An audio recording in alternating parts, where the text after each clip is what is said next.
출애굽기 40장 17절에서 38절입니다. 둘째 첫째 달 곧 그 달 초하루에 성막을 세우니라. 모세가 성막을 세우되 그 받침들을 놓고 그는 또 성막 위에 막을 펴고 그 위에 덮개를 덮으니 여호와께서 모세에게 명령하신 대로 되니라. 그는 또 증거판을 궤 속에 넣고 채를 궤에 깨고 속죄소를 궤 위에 두고 또 그 궤를 성막에 들여놓고 가리개 휘장을 늘어뜨려 그 증거궤를 가리니 여호와께서 모세에게 명령하신 대로 되니라. 그는 또 회막 안 곧 성막 북쪽으로 휘장 밖에 상을 놓고 또 여호와 앞 그 상 위에 떡을 진설하니 여호와께서 모세에게 명령하신 대로 되니라.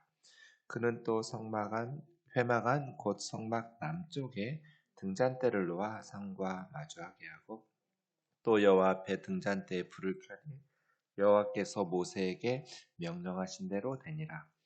그가 또 금향단을 회막 안 휘장 앞에 두고 그 위에 향기로운 향을 사르니 여호와께서 모세에게 명령하신 대로 되니라. 그는 또 성막 문에 휘장을 달고 또 회막의 성막문 앞에 번제단을 두고 번제와 소제를 그 위에 드리니 여호와께서 모세에게 명령하신 대로 되니라. 그는 또 물두멍을 회막과 제단 사이에 두고 거기 씻을 물을 담으니라. 모세와 아론과 그 아들들이 거기서 수족을 씻되 그들이 회막에 들어갈 때와 제단에 가까이 갈 때 씻었으니 여호와께서 모세에게 명령하신 대로 되리라.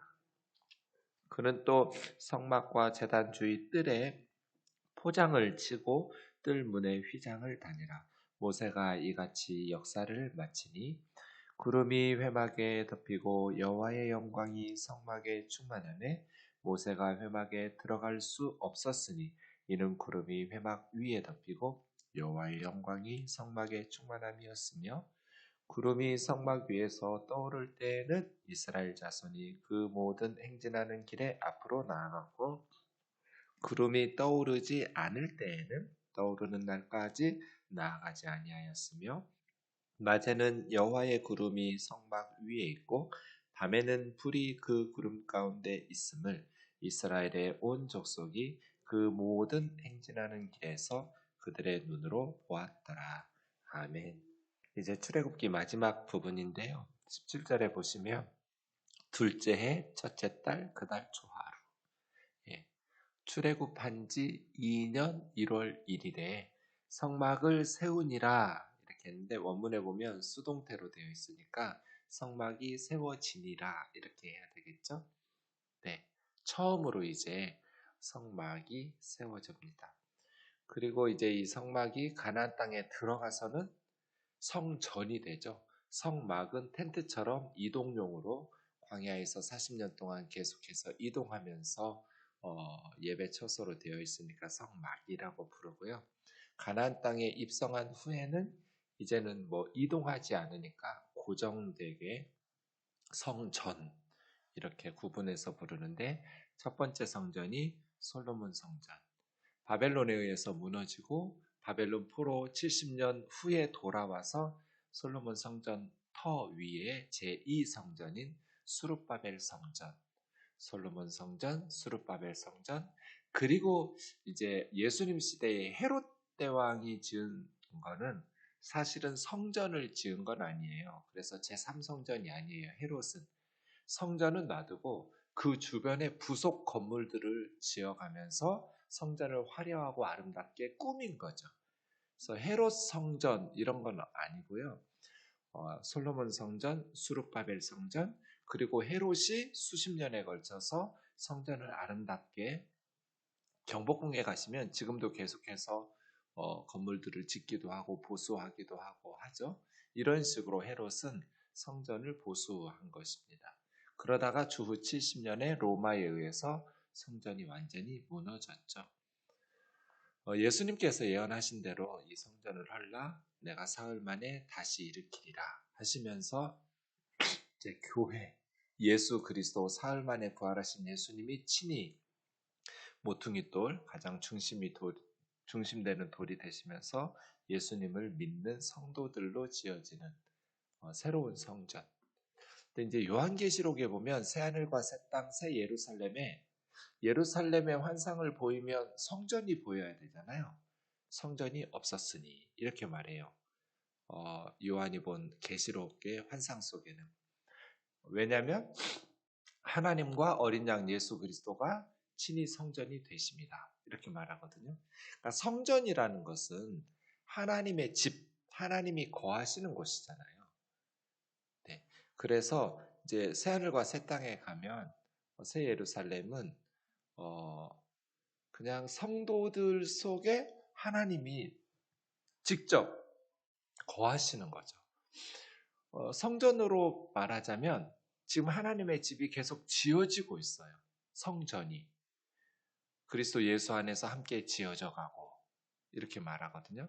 예수 믿지 않는 사람들이 예수 믿게 되면 지금 하나님의 집에 돌들이 계속 쌓여서 지어져 가는 중이죠. 이 하나님의 집, 다시 말해서 구원받을 성도들이 다 채워지면 하나님의 집인 성전이 완공되면 재림하는 거죠. 하나님께서 그 성도들, 하나님의 집인 성전에 임하시니까요. 그래서 성막, 솔로몬 성전, 수룹바벨 성전, 지금 예루살렘 성전이 없어요. 그 자리에 알 아크사 모스크라는 이슬람 사원이 있어요. 이스라엘 사람들이 2000년 전 우리 조상들 땅 내놔 하고 팔레스타인 사람들 쫓아내고 땅을 차지하고 지금 살고 있는데 성전을 못 짓고 있어요. 왜 못 짓냐면 옛날 그 솔로몬 성전 터 그 자리에 이슬람 사원이 있어요.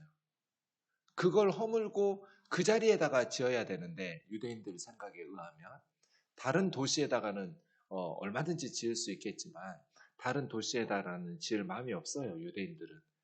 그래서 가끔 지금도 그 이슬람 사원 폭탄으로 폭파시키고 거기다가 성전 짓자 이런 유대인들의 활동들이 경찰들에게 붙잡혔다가 감옥에 며칠 있다가 풀려나고 이런 일들이 반복되곤 해요. 이스라엘 내에서 과격한 유대인들이 이슬람 사원을. 근데 그 이슬람 사원 알 아크사 모스크는 무슬림들에게 세 번째로 중요한 성지예요. 가장 중요한 거기서 이제 마호메트가 승천했다고 믿고 있거든요. 그러니까 매우 중요한 그 성전이기 때문에 또 바로 앞에 황금 돔 사원이라고 무슬림 사원이 하나 더 있고요. 그래서 지금 이스라엘 사람들은 예루살렘 성전이 없어요. 성전에 들어가서 예배하는 것이 아니라 서쪽 통곡의 벽 앞에서 거기서 유대인들이 안식일인 토요일에 예배하는 것이죠. 무슬림들은 금요일이 안식이니까 금요일에 알아크사 모스크 황금돔 사원에 들어가서 예배하고요. 예루살렘에 성전이 없어요. 근데 사실은 저는 이것이 하나님의 뜻이었다고 보는 거죠. 왜냐하면 예수님 말씀하신 것처럼 성전이 이제 그 기능이 끝났어요. 구약에서.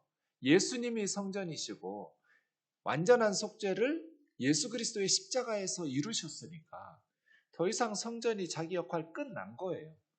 지금 다시 유대인들이 성전을 짓고 거기다 짐승 제사를 드리고 구약식으로 율법 지켜가면서 한다고 해도 아무 의미도 없어요. 이미 그 성전의 기능을 예수님께서 완성하시고 십자가에서 예수 그리스도와 교회인 성도들이 새로운 성전이기 때문에 그리고 장차 그 성도들의 백성들 중에 하나님께서 임하시고 우리와 함께 사실 거예요. 그러니 새 예루살렘에는 성전이 있을 필요 없죠. 그런 건물이 필요 없어요. 하나님이 우리들과 함께 그냥 새 하늘과 새 땅, 새 예루살렘에서 사실 테니까요. 이렇게 성막을 정리하시면 돼요.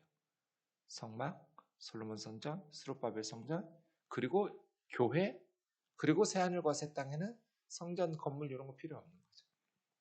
네, 그렇게 세우니라. 18절 모세가 성막을 세울 때 순서가 이렇다고 그랬어요. 먼저 그 틀을 세워야죠. 성막은 지성소, 성소 하나로 연결된 가운데 휘장으로 나뉘어져 있지만 하나로 연결된 박스 같은 직사각형 형태잖아요. 먼저 널빤지를 세워야겠죠. 그리고 위에 덮개를 4겹으로 덮고 그 다음에 휘장으로 성소와 지성소 막고 그 다음에 그 안에 지성소에 증거궤 그 다음에 성소에 진설병상, 등잔대, 분향대 분향단 이렇게 세우고 뜰에 놓을 번제단, 물두멍, 그 다음에 그 뜰 바깥을 담처럼 기둥들 세워서 포장으로 치고 문 달고 이런 순서로 만들어지면 되겠죠. 그래서 18절에 있는 것은 그 받침들을 놓고 이 받침들이 먼저 성막 몸체를 이루는 널판들을 세워야 하잖아요. 네, 그것을 세우는데 그것이 고정되도록 밑에 받침들 두 개 이렇게 촉 부분이 아래쪽에 있거든요. 거기에 끼워서 고정을 시켜야 되니까 땅 속에다가 그게 받침들이고요. 이 널판들이 성막의 본체 몸이에요. 이게 조각목 아카시아 나무로 되어 있는데 가로가 1.5, 세로가 10규빗이에요. 그러니까 성막의 높이는 4.5m니까요. 꽤 높은 건물이죠. 네, 널판을 세우고 띠를 띄우고는 이제 널판들을 서로 가로질러서 넘어지지 않도록 가로 막대기예요. 그걸로 세우고 이 기둥들은 이제 성소 출입문 쪽에 휘장을 걸기 위한 기둥이죠. 이렇게 해서 먼저 성막을 본체를 세우는 거죠. 그래서 지성소는 10규빗, 10규빗, 성소는 10규빗, 20규빗. 그래서 1대3의 비율로 높이도 10규빗, 4.5m예요. 이런 식으로 성막의 몸체 기둥을 세우고 그 다음에 19절에 덮개를 덮는데 4겹으로 덮는다고 그랬죠. 맨 안쪽에는 화려하게 가늘게 꼰 배실과 청색, 자색, 홍색 실로 천사들, 그룹들의 모습을 모양으로 아름답게 하고 그 위에 이제 염소 털로 덮고 그 위에 순양의 가죽으로 덮고 맨 바깥쪽에는 해달의 가죽으로 그래서 뭐 모래나 태양이나 비나 이런 것으로부터 성막을 보호하는 4겹의 덮개를 덮고 그 다음 20절에 보면 증거판 나왔으니까 이게 언약궤잖아요. 증거판을 궤 속에 넣고 채를 궤에 깨어서 속죄소를 궤 위에 두고 하면서 지성소에 들어갈 언약궤 이야기하는 것이죠. 중요한 것 속죄소, 시은소, 그 덮개 윗부분이고요. 그 다음 21절에는 그 궤를 성막에 들여놓고 성막인데 성막 중에서도 지성소에 들여놓고죠. 지성소에 들여놓고 가리개 휘장을 늘어뜨려 이게 이제 성소와 지성소를 구분하는 휘장이죠. 늘어뜨려서 커튼처럼 그 증거궤가 성소에서는 보이지 않도록 가리고 그 다음에 22절에는 회막 곧 성막 북쪽에는 진설병상 그 위에 떡을 진설하고 24절에는 그 남쪽에 맞은편에는 등잔대 7개의 불을 켜는 금촛대 그 다음 26절에는 휘장 그 가운데 앞부분에는 금향단 이게 분향단이죠. 거기서 향기로운 향을 사르니 네. 그 다음에 28절 성막에 들어가는 문에 휘장으로 기둥들 세워놓고 휘장이 문이에요. 그렇게 해서 들어가도록 달고 그 다음 29절에 문 앞에는 이제 번제단 두고 번제와 소제를 드리고 또 물두멍을 두어서 씻을 물을 담아두고 모세와 아론과 그 아들들이 거기서 손과 발을 씻는데 회막에 들어갈 때 혹은 번제단에서 제사하기 전에 이럴 때 손과 발을 씻을 수 있도록 물두멍에 물을 담아두고 그 다음 33절에 제단 주위 뜰에 포장을 치고 뜰 문에 휘장을 달아서 동쪽으로 출입하도록 하고 해서 모세가 이같이 역사를 마치니 이렇게 됐죠. 그런데 계속 반복되는 것이 하나님께서 모세에게 명령하신 대로 여호와께서 모세에게 명령하신 대로 되니라 여호와께서 모세에게 명령하신 대로 되니라 하나님의 일은 하나님께서 명령하신 대로 우리 생각대로가 아니라 나 편한 대로가 아니라 하나님께서 말씀하신 대로 그렇게 순종하면서 지어져 가는 것이죠. 이렇게 해서 성막이 완공되었어요. 마지막 34절에서 38절은 어제 우리 주일 설교에서 함께 나누었기 때문에 다시 이렇게 주일 설교를 생각하시면서 묵상하시면 될 것 같아요. 이 세상이 광야 같죠. 가도 가도 끝없이 모래만 나오는 물론 가끔 오아시스도 있고 나무 그늘도 있지만 기본적으로 삶이 광야 같아요. 네. 광야에서 살아남는 법, 하나님과 함께 가는 거죠. 하나님 따라가면 돼요. 구름기둥, 불기둥으로 하나님께서 도우시고 또 하나님께서 낮에는 구름기둥, 밤에는 불기둥으로 하나님께서 인도하시는 대로 하나님과 동행하면서 그런데 자꾸 하나님 그냥 여기 계세요. 내가 나가서 사탄과 싸워서 이기고 제가 승리하고 올게요. 이렇게 해요. 그리스도인들이. 하나님께서는 안 돼. 너 혼자 가면 너는 안 돼. 위험해. 힘들어. 불가능해. 이렇게 말하는데 우리는 가능할 것 같아가지고 그냥 쉬고 계세요. 제가 가서 한 방에 쓰러뜨릴게요. 그렇지 않아요. 우리는 주님 앞에 가는 그 순간까지 하나님의 인도하심을 의지해야 돼요. 나의 지혜나 나의 능력이나 나의 의로움을 신뢰하지 말고 하나님의 능력을 신뢰하고 하나님의 도우심을 사모하면서 하나님께서 인도하시는 그 길로 가야 되죠. 근데 사실은 하나님의 임재가 든든하고 좋기도 하면서 때로는 위험하기도 해요. 그래서 광야에 가는 동안에 계속해서 이스라엘 백성들이 하나님의 심판을 받죠. 하나님과 함께 가는 삶이 없으면 불가능해요. 광야에서 생존이 불가능해요. 근데 하나님과 함께 가기 때문에 위험하기도 해요. 이게 출애굽기의 메시지 중에 하나예요. 하나님의 임재는 너무나 큰 축복이면서 동시에 위험하기도 하다. 그래서 하나님께서 말씀하신 대로 순종하면서 말씀대로 믿음의 길을 바르게 가야죠. 하나님 정말 노하기를 더디하시고 자비로우시고 사랑과 인자하심이 풍성하신 분이거든요. 그런 하나님을 계속해서 이스라엘 백성들이 광야에서 거역하고 우상 숭배하고 불순종하고 이러한 그러니까 하나님의 문제가 아니에요. 이거는 하나님의 임재 이것이 우리에게도 세상에서 가장 사모해야 될 것이고 광야를 살아내는 유일한 생존의 방법이면서 동시에 위험하기도 하다.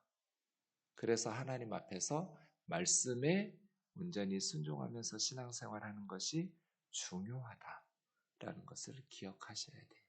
기도하겠습니다. 사랑하는 하나님 아버지, 우리는 성막을 보면서 예수님의 모습들, 사역들을 보았습니다. 예수님께서 이루실 하나님의 나라의 역사적 진행 과정을 살피면서 결국 하나님께서 우리에게 이루고자 하셨던 것들이 예수 그리스도 안에서의 완전한 속죄, 그리고 예수 그리스도 안에서 지어지는 하나님의 나라, 하나님의 백성들 교회로 이루어지는 하나님의 집인 성전. 하나님, 지금 우리가 감당해야 될 것은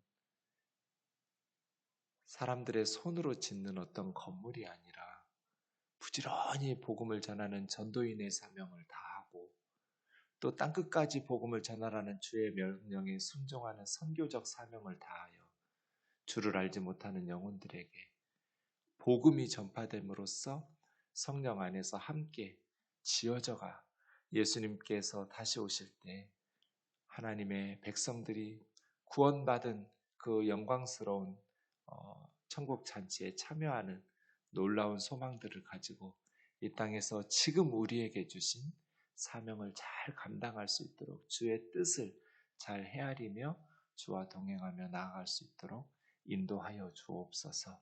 예수님의 이름으로 기도하옵나이다. 아멘.